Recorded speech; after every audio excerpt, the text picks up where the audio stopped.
Hello everyone, welcome back to the channel, and today I have a PSA. So Bungie in today's, I don't even think this is the TWAB actually for the day, meaning we're probably going to get more information later. They actually have said some unbelievably cool things for the future Destiny coming forward with the Witch Queen, for instance. He says the Witch Queen is being delayed to early 2022 as opposed to what it would have been normally, which is Q4 2021, i.e. like winter. When Shadowkeep or Beyond Light came out. Instead, they're going to do it, say, like January. And I think that's okay because them delaying it gives them time to play with bugs and stuff and fix additional issues. But that's not even the main point that's here. This paragraph here, rewards that matter. If you look into this, infusion caps helped us meaningfully shift the meta in Beyond Light. Yes, they did. They allowed you to remove things like Mountaintop was unbelievably overpowered, and so it allowed them to just remove it without nerfing it entirely, and making it useless. So they did stuff like that made the game, in at least PvP, feel a little bit better, but it left like people like me who liked like my recluse for killing things in PvE, that left me a little bit behind. However, they've decided that anything that can be currently infused to a max power will not be capped at anything. Will be able to reach max power permanently. What this means is that all weapons from Season of the Chosen, Season of whatever Warmind cells came out in, so all that cool stuff like Fellwinter's Lie, like headliners, Fellwinter's Lie, Ikelos SMG, Ikelos Sniper, um, uh, Adored, Far Future, which I've made videos on, all of those things are still relevant and they can be used for all eternity, including all of our armor that hasn't been sunset yet. So you no longer have to delete your armor and regrind for that every 4 seasons. Falling Guillotine, they mention here, yeah, that came out from Season of Arrivals. Season of Arrivals would be sunset in 2 seasons, so in Season 16, but now it won't be. Now it'll be fine for Witch Queen and beyond so far as we know. This is a big change. Now, they did say that they're going to look into nerfing Fellwinters and Warmind cells. Both are overpowered. I understand that. But the point is, no more sunsetting thus far from weapons that haven't been sunsetted that way. Said also to change the way that power increases. The infinitely ballooning number next to our name was getting tiring for some people, so that if you hit the power cap now, you hit the full power cap. So like you finish your after blues growth. So like from 1100 this season to like 1200, or like 1250 is all blues. That kind of movement. But then from then to like 1300, it's powerfuls. From 1250 to 1300, you have to get powerful drops to improve your light.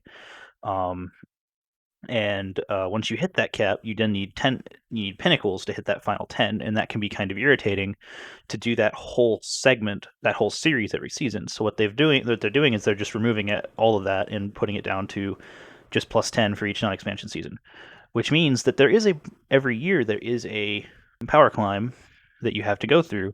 However, is much less daunting to have to go up 200 light, say, than just to go up 10. So like this season, for instance, if I hit 1310 with my Warlock or something, next season, in theory, I don't know that, starting in season 14, so next season, what you will do is I will have to hit 1320 instead of 1410 or whatever. I'll have to hit 1320, and I'll immediately be able to do pinnacles like the second I start, which is great. And what that allows us to do is hit like Grandmaster Nightfalls, for instance. We can do that way sooner now. They wanted to make it easier. I know I have to pick up the season. I have some friends that like are not willing to grind. They're not willing to grind because they don't see the point if the number is going to change every 3 months. And if that's not the case, then my friends will be willing to play again. Isn't that awesome? So now they're also talking about a nerf to Behemoth Titan. This is unbelievable. If you listen to this, decrease super damage reduction. Hopefully that means we can one bang them with snipers. That would be that would be ideal. Increase super energy cost when performing light attacks. They were able to just fly across the map in like 2 attacks, so that's pretty nice. I haven't gotten to abuse it yet, but I'll make a video on it eventually. Remove freeze AoE on supercast. This drove me insane. I would be using, like if I was a hunter, I'd be using spectral blades, and I'd almost kill the guy and he'd pop Behemoth and I'd just freeze and he'd smack me and I'd die. right? I do the light heavy combo and I just die. I have my Warlock super. I'm going in for the kill. He pops his behemoth to unfreeze himself before I get to shatter him, and he freezes me and smacks me and I die. That's annoying. Reduce the travel efficacy of Shiver Strike when slowed. I mean, that just brings them in line with everyone else. Revenant Hunter, decrease Withering Blade damage and tracking. I played Trials with Withering Blade. I swear, you throw it at a wall and it bounces backwards, and no matter where they are, after that one bounce, it will hit the person. It seems like as long as there's a direct line of sight for the shuriken, it will hit the guy. So that needs to be done. Decrease the slow. Thank you. That's terrible. Remove Shatter Dive damage reduction. It shouldn't have had damage reduction in the first place, in my opinion. But it was proven that if you were to Shatter Dive, you could get hit. I think it was like you could get hit in the face with an adaptive frame and survive. So that's not ideal. Yeah, they've fixed that a little bit, but now they're just removing it. That's good. And then they're actually buffing Shadebinder of all things, because there was a bug. I've had this happen many times where I've gone to hit a person with it in close range and miss because apparently it's a bug. They won't track towards nearby enemies. So that they're fixing that and decrease crystal shatter damage for a general thing. That's nice. I like that because crystals just felt overpowered. Like literally, think about it this way: Hunter throws crystal, shatter dive. If you were within 20 feet, and you're running Whisper of Fissures, you'd insta kill the guy. It's like a shotgun. It's like a shotgun that has a 10-meter blast radius, right? And I mean, if everyone was running stasis, I guess it's kind of balanced because everyone has that ability. But it's annoying to where you could die to those crystals from that big of a blast radius. And even funny thing, if you get frozen while shatter diving, you just kind of stop and fall, and then when you hit the ground, even frozen, you shatter dive. So like you're still frozen, but the shatter dive goes off, killing everyone with the crystal. So that's a little annoying. And so they're also talking about increasing damage reduction. That's okay. Um, Also with Crucible. So they're talking about the Crucible meta here to rebuild Trials. So first up, we're targeting an overhaul of Trials, reward structure, and the matchmaking.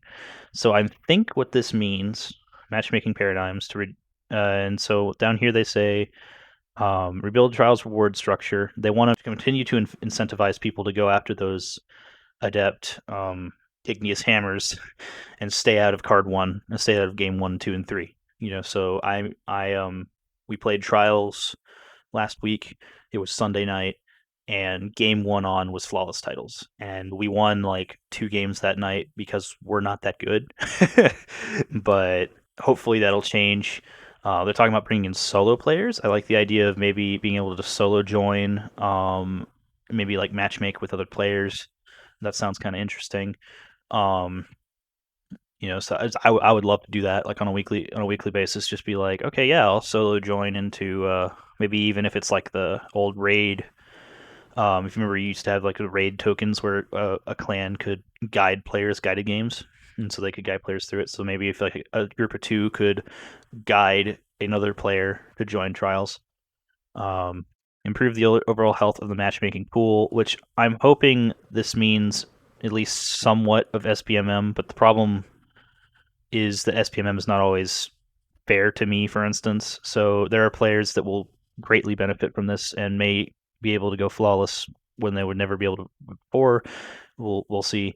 I hope that this works out because it kind of sucks right now. And then they're also talking about in season 14, they're bringing about Vault of Glass, including a contest mode. This is very interesting to me because they're actually changing it since everyone's already done Vault of Glass. Of course, they're probably going to add like champions or leg harpies or something, but they're actually making sure that you do triumphs. So if you're in order to get the world's first reward, they have a few triumphs that you need to complete.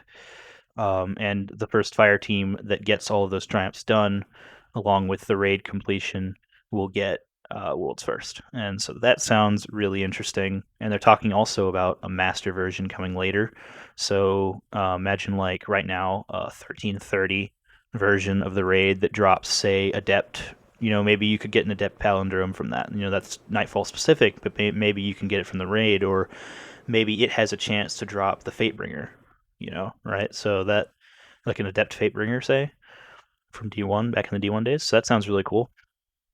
And the last thing in this TWAB is they're talking about Transmog finally, and in season 14, armor synthesis is what it will be called. 801 is the Transmog person. Apparently, she will give bounties and stuff that allow you to get synthesis tokens. These synthesis tokens can be used to purchase armor pieces that you've unlocked to use for transmog. So this armor piece has definitely been sunset because it's a blue, right? So, but you like that appearance, right? So you want this as your helmet, and you just use a transmog token on it, and there you go, boom, you have it. And now you can use this as a universal ornament for anything. And then they're talking about crossplay. I am glad that they said this. Don't worry, we will not be matching console and PC players together in Crucible unless PC players specifically invite their console friends to play with them in the PC Crucible pools. I.e., they're not going to have to deal with PC flawless titles. They're not going to have to deal with PC hackers. So my friend Sir Blevins, who will be playing with me, I hope, will only have to deal with our crap if he wants to. And so that'll be nice. Introducing season 15, introducing our first round of legendary stasis energy and power weapons. That is exciting. I like this idea. I would have thought they would have put stasis in the kinetic slot, but I understand why that might be a little overpowered. Based on what I'm thinking they're going to kind of be like probably something to the effect of Cold Heart, but not really. So maybe like a stasis auto rifle has like a freeze effect or something. That might be overpowered. In PvP, that sounds fun to play with though. And then they're talking about how you can guild seals again. I don't have a gilded seal. I've been pretty lazy. But if you guild it multiple times, it'll show how many times you've gilded your seal. So that's nice. And so look at also this is apparently concept art for Witch Queen armor, and as a warlock main, I see this and I think that's kind of cool. You know, I want to know what all these symbols mean. That's really part of what I want to say. But all these symbols seem like darkness is falling kind of thing, like a darkness is falling kind of thing. I want to know. I want to know more of the story now. So, oh, I hope you enjoyed and are excited for the fact that sunsetting is gone and stuff like that. Thanks for coming by.